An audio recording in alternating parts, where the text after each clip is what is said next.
Over the past 24 hours, the world has bid farewell to some truly extraordinary individuals.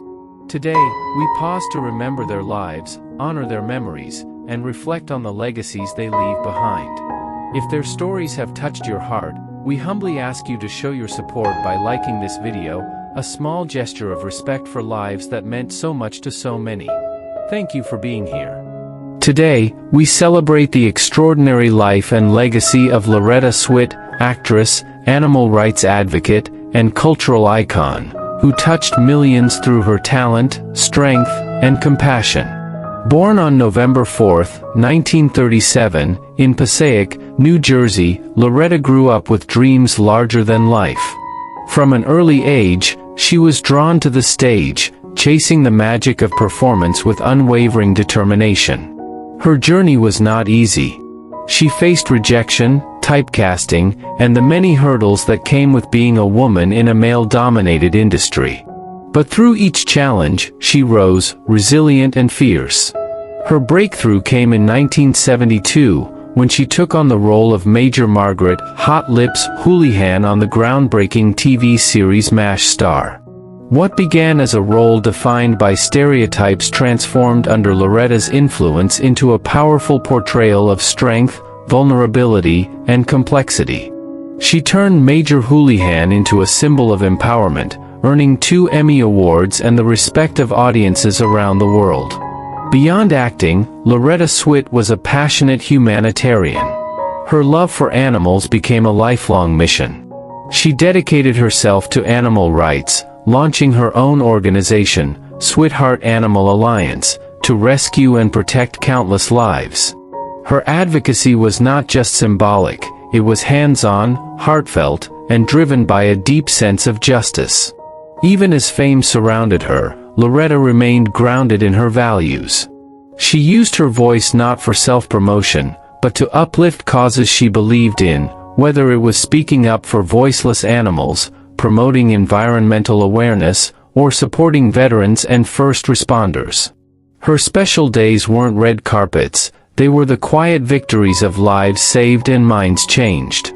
Throughout her life, Loretta embodied grace under pressure, both on screen and off. She defied expectations, broke barriers, and redefined what it meant to be a woman in Hollywood. Her achievements extended far beyond awards. They lived in every life she touched, every cause she championed. As we honor Loretta Swit, we remember a woman of immense talent and even greater heart. A woman who didn't just act, she inspired. Her story reminds us that courage, compassion, and conviction can shape not only a career, but a legacy. If Loretta Swit's journey moved you, please like this video and share your memories or tributes in the comments below. Let's celebrate a life filled with passion, purpose, and profound impact. Jonathan Joss, born on December 22, 1965, in San Antonio, Texas, is a Native American actor of Comanche and Apache descent whose career has been defined by cultural pride, perseverance, and meaningful representation. Growing up, Jonathan faced the challenge of navigating life between his indigenous roots and mainstream American culture. He struggled to find authentic representation of Native people in media, often encountering stereotypes and limited opportunities for Native actors. These early experiences shaped his life goal, to bring authentic Native American voices to the forefront of television, film, and theater. Jonathan first rose to prominence as the voice of John Redcorn in the hit animated television series King of the Hill, a role he played from 1997 to 2009. Through this character, Joss brought depth, dignity, and subtle humor to a Native role that could have easily been one-dimensional. It became one of his most iconic portrayals, resonating with audiences for its authenticity and uniqueness. His success didn't stop there. Joss went on to appear in notable television series such as Walker, Texas Ranger, ER, Deadwood, and Parks and Recreation, and had a memorable role in the critically acclaimed film The Magnificent Seven, 2016, where he played Denali alongside major Hollywood names. Each of these roles was a step forward in breaking barriers for Native actors in mainstream media. But behind the screen, Jonathan remained deeply connected to his community and heritage. He became a passionate advocate for Native rights and representation in the arts. Despite the limited roles available for Native actors, he remained steadfast, choosing quality and integrity over fame. He often turned down roles that perpetuated stereotypes, staying committed to his vision of meaningful storytelling.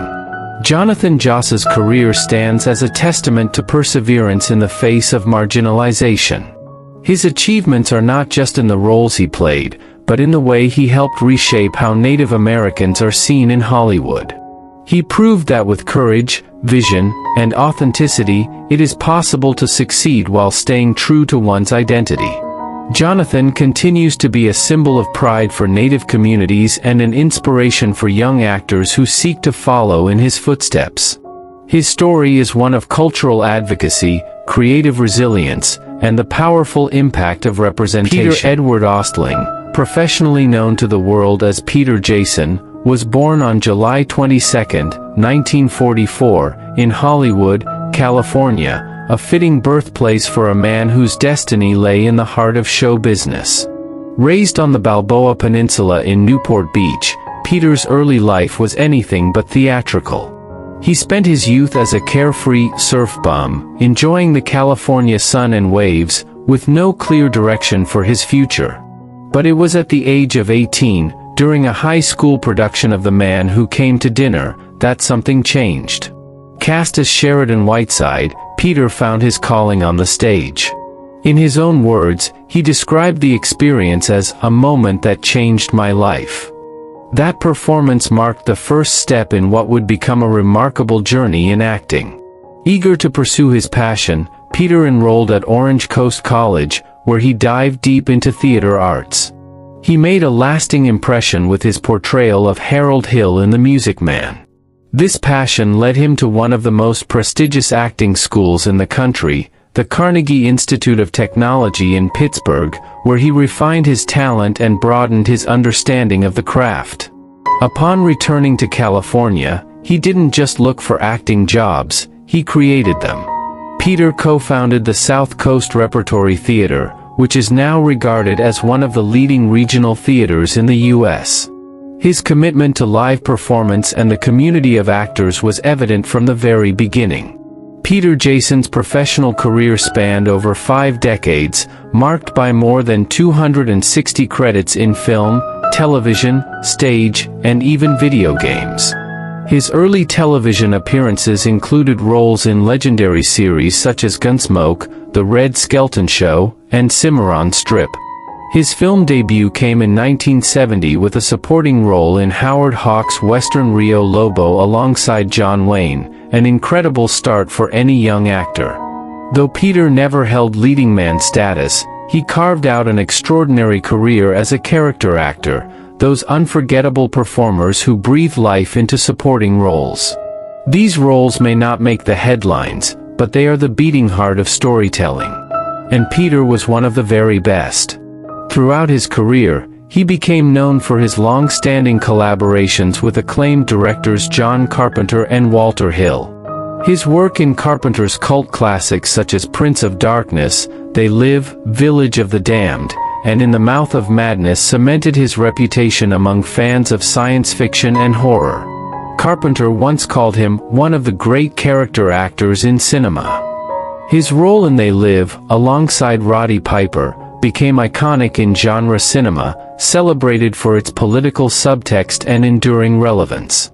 But Peter's talent was not confined to the big screen. He shone in television as well, most memorably in the gritty HBO western Deadwood, where he portrayed Con Stapleton, a complex and often morally gray character. He would later return to the role in Deadwood, the movie, solidifying his place in one of television's most critically acclaimed dramas. Beyond the screen, Peter lent his voice to beloved video games, including Gears of War 2 and Fallout 2, further showcasing his incredible versatility. Whether in front of the camera or behind a microphone, Peter brought the same intensity and depth to every role he played. Despite his many accomplishments, Peter Jason faced the silent struggles of most character actors: long hours, inconsistent work, and the challenge of being recognized in an industry that often overlooks its most reliable performers. But Peter never wavered in his goal to be a dependable, authentic, and skilled actor who brought truth to every scene. And in that, he succeeded beyond measure. On February 20th, 2025, Peter Jason passed away from cancer at his home in West Hollywood, surrounded by his loved ones. He was 80 years old. He is survived by his wife, Eileen Rosalie, and children, Robin Goldwasser and Michael Andrew Van Ameringen. Tributes poured in from all corners of the entertainment world. Actor Billy Zane remembered him as the brightest light, most generous soul and gregarious of men. Director John Carpenter hailed him as one of cinema's finest character actors. The outpouring of love and respect confirmed what his family, colleagues, and fans already knew: Peter Jason was a man of heart, humor, and remarkable talent. Peter Jason may not have always been in the spotlight, but his light illuminated every project he touched. His legacy lives on through the characters he brought to life, the colleagues he inspired, and the audiences he moved. His story is a testament to perseverance, dedication, and the quiet dignity of a life spent in service of art. Wilbert "Bill" Cobbs, born on June 16, 1934, in Cleveland, Ohio, was a quietly powerful force in American film and television. His journey from humble beginnings to becoming one of the most beloved and respected character actors in Hollywood is not just a story of talent, it's a story of perseverance, purpose, and timeless dedication. Bill grew up in a working-class African-American neighborhood during a time when racial inequality was part of everyday life. His parents instilled in him a strong sense of dignity, responsibility, and faith. Despite facing the limitations placed on Black Americans during the mid-20th century, Cobbs pursued his education and found early work not in acting, but in various blue-collar roles. He served in the U.S. Air Force for 8 years as a radar technician, a commitment that helped shape his discipline and sense of duty.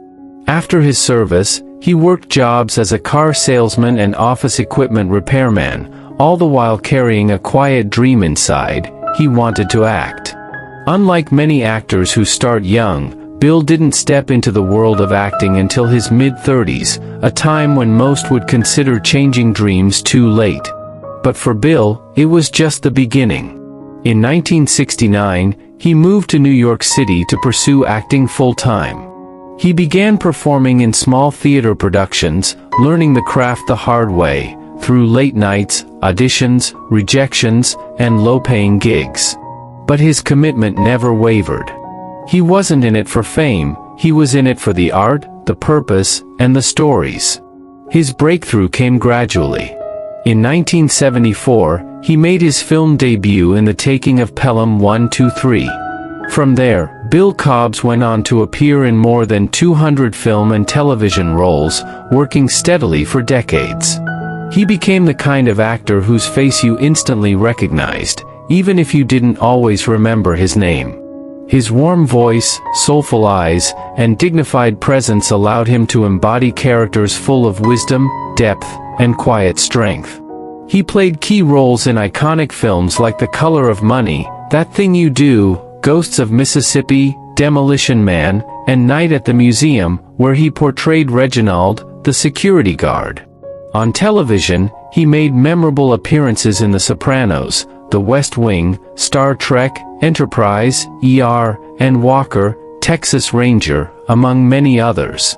One of Bill's most powerful traits was his ability to bring depth and humanity to every role, whether he was playing a preacher, a janitor, a father, or a mentor. He represented a generation of actors who did not chase the spotlight but earned their place in it through sheer talent, integrity, and professionalism. Despite his long career, Bill Cobbs rarely received the awards and mainstream attention many of his peers did. But to those who worked with him and those who watched him, he was a master of his craft. In 2020, at the age of 86, He won a Daytime Emmy Award for Outstanding Limited Performance in a Daytime Program, recognizing his work on the children's series Dino Dana. It was a long overdue moment of recognition for a man who had given so much to his industry. Bill's life was a testament to late blooming, steady faith, and the value of quiet perseverance. He didn't need to be the star of the show to leave an unforgettable impression. His goal was simple: to tell stories that mattered, to bring dignity to every character he portrayed, and to represent his people with pride and truth. As he continued acting well into his later years, Cobbs also became a mentor to younger black actors, offering advice and encouragement. His career proved that with patience, faith, and hard work, greatness can come at any stage of life.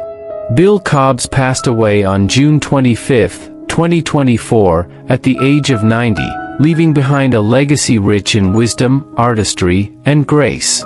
His life reminds us that it's never too late to follow your passion, and that success isn't always measured in headlines, but in the hearts you touch and the stories you help bring to life. A true gentleman of the screen, Bill Cobbs will always be remembered not just for the roles he played, but for the soul he brought to each one. Olivia Hussey, a name etched in the hearts of classic film lovers, was born on April 17, 1951, in Buenos Aires, Argentina. She was born into a family of art and culture. Her father was an Argentine opera singer, and her mother, an English legal secretary. However, Olivia's early life was not without hardship. Her parents divorced when she was only 2 years old, and shortly afterward, she moved to London with her mother and brother. Growing up in a single-parent household in a new country, Olivia experienced emotional instability and financial uncertainty. She was a painfully shy child, often struggling with anxiety and self-confidence. Yet, even in those quiet, uncertain years, a spark was forming. Olivia found comfort and expression through acting, a medium that allowed her to speak without fear. At the young age of 13, she was accepted into the Italia Conti Academy of Theatre Arts, a prestigious institution in London. There, she committed herself to her craft with passion and discipline. Her goal was clear: to become a respected actress capable of bringing characters to life in ways that would move hearts and inspire minds. In 1968, that dream became a reality. At only 15 years old, Olivia was cast as Juliet in Franco Zeffirelli's adaptation of Shakespeare's Romeo and Juliet. It was a role that would change her life forever. Her portrayal of Juliet was hailed worldwide for its purity, depth, and vulnerability. She gave voice to Shakespeare's iconic character with a maturity well beyond her years. The film became a global phenomenon, and Olivia received a Golden Globe Award for New Star of the Year, making her one of the youngest recipients in the award's history. But fame came with a heavy price. Behind the scenes, Olivia was fighting her own battles: severe anxiety, agoraphobia, and emotional trauma. At a time when mental health was rarely discussed, she faced these demons in silence. She later opened up about her struggles with depression and feelings of isolation, particularly after the pressures of instant global fame. Yet, rather than retreat from the world, Olivia chose resilience. She pushed through the darkness, continuing to pursue meaningful roles and challenging herself artistically. In the late 1970s, she delivered another iconic performance as the Virgin Mary in Jesus of Nazareth, once again under the direction of Franco Zeffirelli. Her portrayal was graceful, dignified, and emotionally resonant, earning admiration across religious and artistic communities alike. She also appeared in the horror classic Black Christmas, proving her range and fearlessness as an actress. Throughout the years, Olivia made intentional choices to step back from the spotlight and focus on her personal life. She became a mother, raised a family, and explored her spiritual path deeply. Her personal life was not without heartbreak. She endured multiple marriages, emotional abuse, and significant loss, but she remained grounded and hopeful. In 2018, Olivia released her candid memoir, The Girl on the Balcony, a moving and powerful account of her life journey. In it, she discussed the highs and lows of fame, her battles with abuse, and her path toward healing. The book was met with praise and respect, giving fans a deeper look into the woman behind Juliet. Today, Olivia Hussey stands as more than a screen legend. She is a survivor, a storyteller, and a symbol of strength. Her journey shows us that true success isn't just measured in awards or applause, it's measured in the ability to persevere, to grow, and to remain authentic in a world that often demands otherwise. She transformed adversity into art, and pain into purpose. From a shy girl in London to the immortal Juliet on screen, and beyond into a life of introspection, motherhood, and bravery, Olivia Hussey's story is one of resilience, talent, and enduring impact. Her legacy continues to shine, reminding us that even the most delicate voices can echo through history with extraordinary power. Lewis Cameron Gossett Jr. was more than just an actor. He was a symbol of strength, purpose, and perseverance in the face of adversity. Born on May 27, 1936, in Brooklyn, New York, he grew up during a time when opportunities for African Americans in Hollywood were severely limited, and roles were often laced with harmful stereotypes. But Gossett was never one to accept limits, he broke them. Raised in a working-class family, young Lewis was introduced to the arts by chance. After an injury prevented him from playing basketball, his English teacher encouraged him to audition for a school play. That moment would change his life. At just 17, he made his Broadway debut in the play Take a Giant Step, a rare and groundbreaking feat for a young black actor in the 1950s. Education was important to him. He attended New York University on a basketball and drama scholarship and was offered a chance to play professional basketball, but his heart belonged to the stage. Lewis chose storytelling, not for fame, but to give voice to experiences often silenced by history. Despite his talent, Lewis Gossett Jr. faced immense racial discrimination throughout his early acting career. He was often denied roles, typecast, or paid less than white actors. He was once even locked out of his hotel room simply because of the color of his skin while filming in the South. But Lewis never let those injustices define him. Instead, they fueled his mission, to represent black excellence with integrity and power. His breakthrough came with the television miniseries Roots, 1977, in which he portrayed Fiddler, a character that earned him an Emmy Award and brought him into millions of homes across America. His performance was emotional, unforgettable, and deeply human. It reminded the world of the pain and dignity of enslaved African Americans and helped reshape how black history was portrayed on screen. But it was in 1982 that Lewis Gossett Jr. made Hollywood history. He won the Academy Award for Best Supporting Actor for his powerful performance as Gunnery Sergeant Emil Foley in An Officer and a Gentleman. With that win, he became the first African-American man to win an Oscar in that category, and only the second black man to win an acting Oscar in the Academy's history. That wasn't just a win for him, it was a win for every aspiring black artist who dreamed of being seen and heard. Over a career that spanned more than 6 decades, Lewis Gossett Jr. appeared in over 200 films and television shows. His roles ranged from tough drill sergeants to wise elders, from historical heroes to flawed human beings. Each performance carried emotional weight, depth, and honesty. Whether in Iron Eagle, Enemy Mine, The Josephine Baker Story, Watchmen, or The Color Purple, 2023, Gossett brought dignity and presence to every frame. But his life goals went beyond awards and accolades. He was a passionate advocate for education, civil rights, and mental health awareness. In his later years, he founded the Eracism Foundation, a non-profit organization dedicated to eradicating racism through education and cultural awareness. He used his voice to uplift others, speak truth, and promote healing. Lewis also openly discussed his battles with addiction and illness, including a fight with prostate cancer and his experience with COVID-19, which hospitalized him in 2020. He used his journey not to gain sympathy, but to educate and inspire others about resilience and recovery. When he passed away on March 29, 2024, at the age of 87, the world didn't just lose an actor.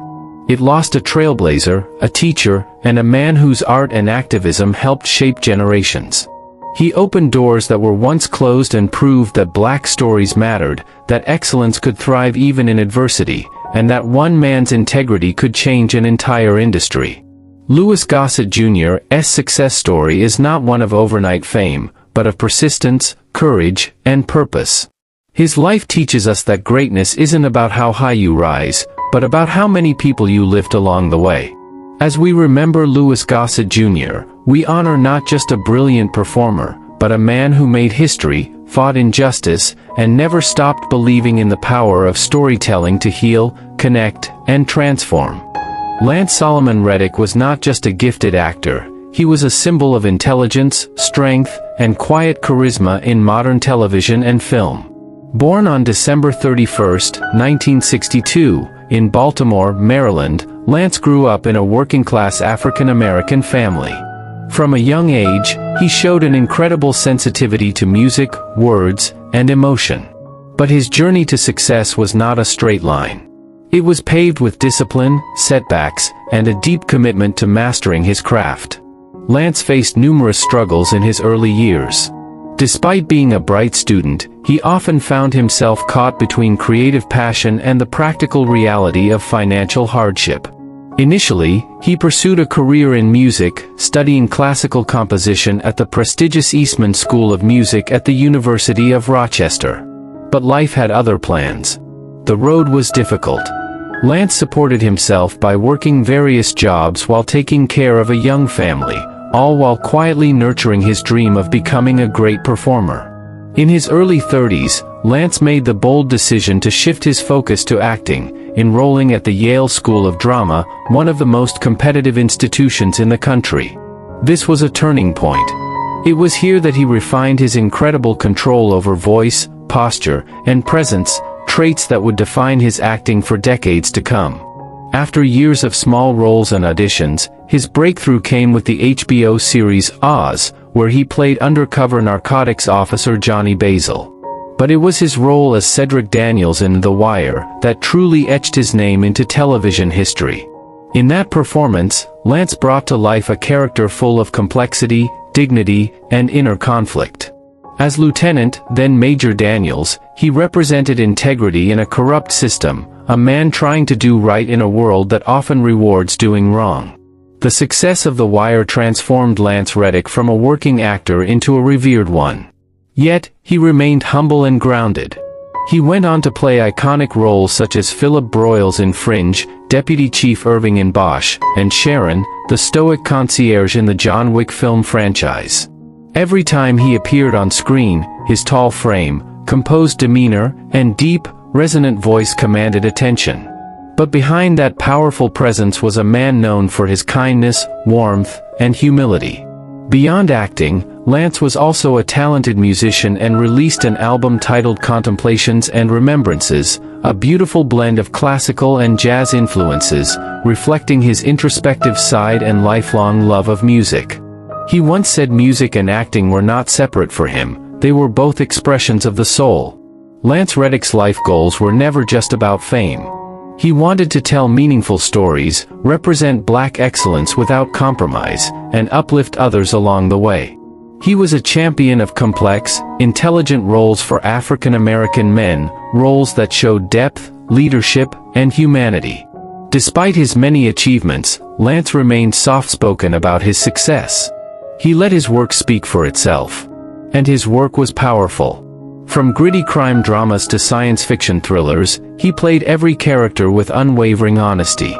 He also lent his voice and likeness to video games like Destiny and Horizon Zero Dawn, becoming a beloved figure among fans in the gaming community. His success story is a testimony to perseverance, education, and patience. He didn't rise overnight. He built his career piece by piece, through hard work, long auditions, and sheer belief in his abilities. He lived by the values of discipline, respect, and emotional truth. On March 17, 2023, Lance Reddick passed away suddenly at the age of 60, just days before the release of John Wick, Chapter 4. His death shocked the entertainment world.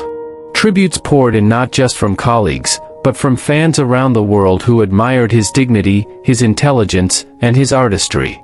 Lance Reddick may be gone, but his presence remains with us, in every performance, in every scene, and in every heart he touched.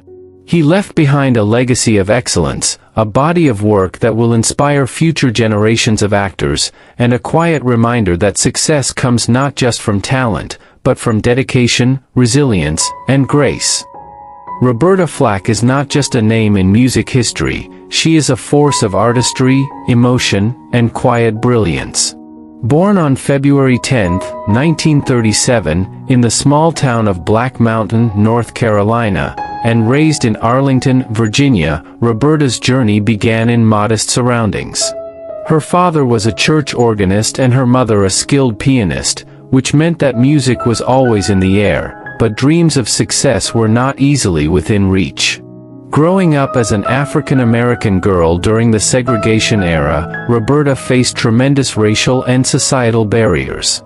She was a shy child but highly intelligent, and her sensitivity to music was evident early on.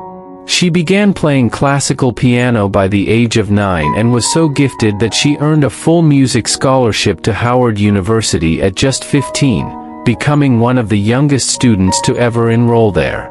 Her passion was classical music, and she originally aspired to be a concert pianist. But the world had other plans. Despite her talents, the classical world had few spaces for black women at that time. Roberta faced harsh realities. There were limited opportunities, and bills to pay. After graduation, she taught music in Washington, D.C. public schools by day and performed in clubs and lounges by night, sometimes even playing in hotel lobbies to make ends meet. These years were tough, but they were also formative. She developed her style, soulful, intimate, and deeply emotional. Her struggles were many, trying to be heard in a male-dominated industry, breaking through racial and genre-based stereotypes, and maintaining artistic control in a commercial-driven world. But through it all, Roberta never compromised her voice or her vision. Her goal was always to touch people's hearts, to tell emotional stories through music, and she succeeded beyond anyone's imagination. Roberta Flack's breakthrough came in 1969, when her debut album First Take was released. It featured her haunting rendition of "The First Time Ever I Saw Your Face," a song that would catapult her to international fame when it was used in the Clint Eastwood film play Misty for Me. The song earned her a Grammy Award for Record of the Year in 1973, and stayed at #1 on the Billboard Hot 100 for 6 weeks. From that point on, Roberta Flack became a true musical icon. She blended soul, jazz, gospel, and folk with effortless elegance. Her voice wasn't loud, it didn't need to be. It was smooth, controlled, and deeply expressive. She delivered emotion not through power, but through intimacy. Her hit songs, Killing Me Softly with His Song, Feel Like Makin' Love, and duets with Donny Hathaway like Where Is the Love became timeless classics. She made history by becoming the first artist to win the Grammy for Record of the Year 2 years in a row, in 1973 and 1974. That's not just talent. That's impact. Beyond her own performances, Roberta Flack used her platform to mentor young artists, support arts education, and advocate for humanitarian causes.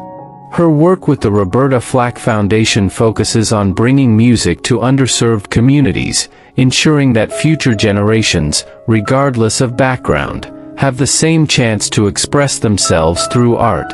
In her later years, Roberta faced significant health challenges.